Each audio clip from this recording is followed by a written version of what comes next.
So, welcome. We are here in Radhadesh, which is situated in Belgium. It is near the town of Durbuy in the Ardennes, and it's a castle. And we are in the gardens of the castle in the village Petit Somme. And with me here is Thibaud. Thibaud, what's your full name? Thibaud Dozogne. I couldn't hear that. Thibaud Dozogne. Lasagna, thank you very much. And you are originally from? I'm from Liège, from Luik. Okay, Yes. So that's about an hour away from here, 45 minutes drive, huh? Yes. And Thibaut has started here a self-sufficiency project, and he's going to show us what he's really doing. And we're standing at the table where he's doing the seedlings, right? Because everything starts with that. Yes. So that's why it's good to start with here. So why don't you tell us what is on the tables? Yes. Haribo. There is a lot of things happening on this table. We call them like seedlings table, and basically every month we try to grow a large varieties of veggies, and most of the veggies they have a special way to grow. So first they will start in a very small small trays like this one. I say small because there is just small opening to put the seeds and the soil, and once they get quite big, then we just put them in a bigger tray like the one on the other side. They will grow stronger, and in a third time then we can just put them outside in the garden or inside in the greenhouse, depending on the veggies, if it can just grow in a warm area or in a cold area. And so the goal of this project that we start here in Radhadesh, it's we want to feed the community, and so this year we just grow veggies on a small scale area, a large varieties of them, and we just see which veggies can really fit with the kitchen needs, and with also the Krishna community. How many people are in the community here? That's a good question. I think 60 people eating every day at the temple, Yeah. something like that, So maybe you- a bit less. So you're trying to supply for the community Yeah. about 60 people of vegetables. Yes, we try to supply for 60 people along the year. Yes. And so how much is the total area of your greenhouse? The greenhouse is 18 meters long. 18 meters? Yes, and it's 7 meters large. 7 meters wide. And then we have also the outside area. And how big is that? The outside and the inside area in total it's 400 square meters approximately. 400 square meters. Yes. Okay, everything. And this was 80. Yeah. So yes. that's the- 18.7 and then. Or 18.7. Yeah. Yes. Okay, that's 125, Yeah. and then you have about another Yeah. 275 outside. Yes. Exactly. Yeah. Yes. Good. And what are we growing here in front of us? So in front of us we have basil, here Basil? and here. Okay, that's in the seed Yes. stage. Yes, and later it will be in that stage that we have just Okay. in front, and then we can harvest them. Yes. But at the beginning, for example, I just did one tray of basil in May. Yes.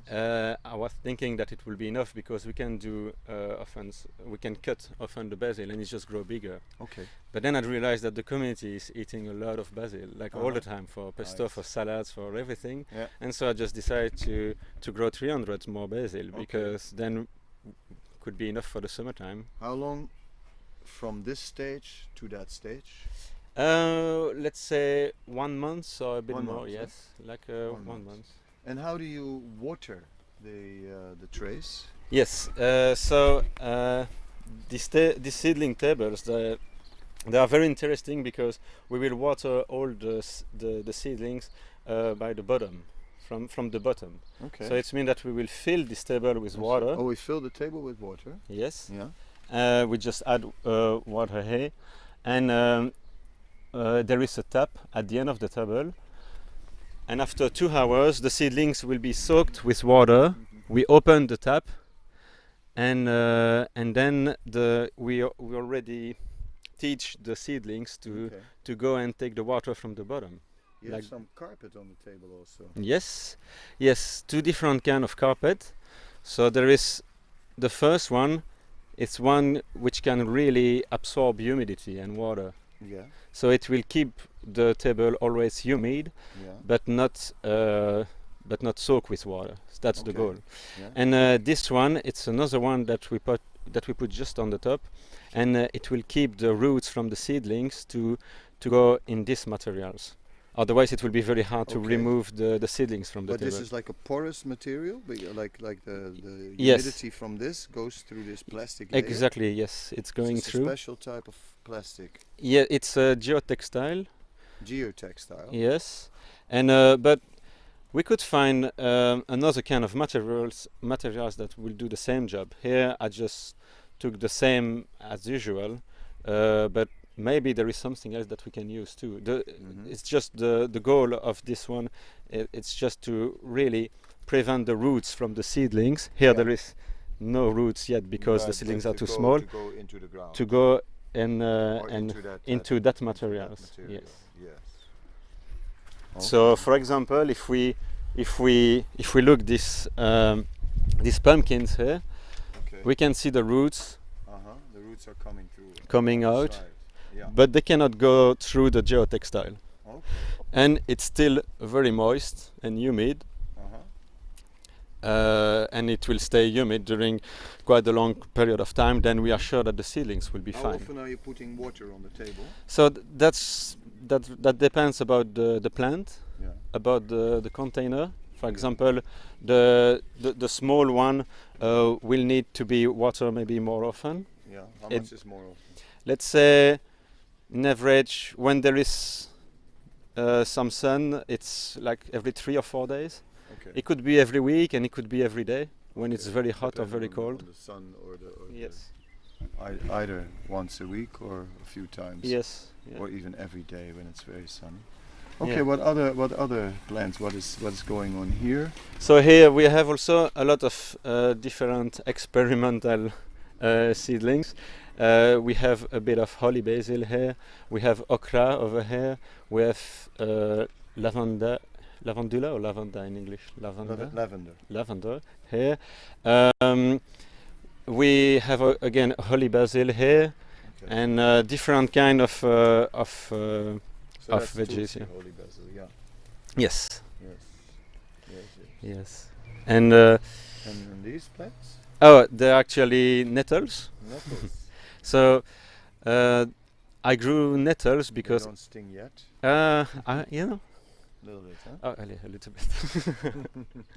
I grew nettles by the beginning of March, I think, and I planted some in the garden because I'd like to do some nettle soup in the kitchen. Okay. I think that's also an easy way of having food from the garden, and it's quite healthy too and sattvic. Lots of iron. Yes, and so here there is still a few in the seedling table because I like to keep some just here with me. But that's more. This is what? This is watermelon. Oh, watermelon. They are very ready to plant in the soil. Yeah, they already. So actually, this corner is maybe not the more interesting corner of the greenhouse. But here we have a lot of pumpkins and a lot of courgette. Pumpkins and zucchinis. Zucchini, you call them, yeah. So squash. Yeah. For example, here we have a zucchini at the back, up here, and the pumpkins are just in front over here. All this plant over there. So they look quite similar, and we already planted a lot of them outside the greenhouse over there and a bit further down there, and because we really want this year to be zucchini sufficient. Yeah, that's very good. I think we will, but so all that's also zucchini there? No, here there is again a mix of pumpkins and zucchinis. Okay. Yes, and it will be for later. So I think we did like 4 loads of pumpkins and zucchinis. Yeah, that makes a lot of sense. Yeah. I see you're keeping some flowers here also. Is that just decoration or does it have a function?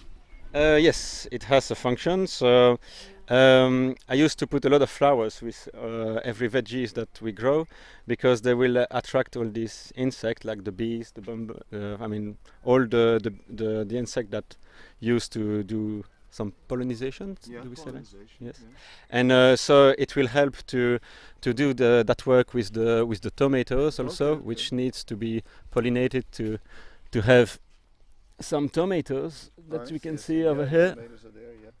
You see it? You have to come here. Oh yeah, I need a close up of the tomatoes. Yeah. Here they are. Lots of them. Really, like full of tomatoes. Yeah. And very nice.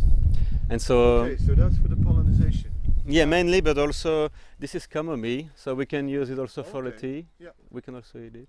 Now I've seen greenhouses before, and I've seen wood heaters, you know, inside just to make it warmer. But you told me some time ago that you have a different system here Yes. for an. Up, we can put it stand here. Let's have a look. What's all this? So in February, when we start the seedlings of many plants, we need a lot of heat in the greenhouse. We need at least 15 degrees, for example, for the tomatoes when to sprout out and to grow as a seed. And so we use co-manure that we can see under the first layer. So we have, if I'm digging here, we start to have this kind of co-manure in decomposition.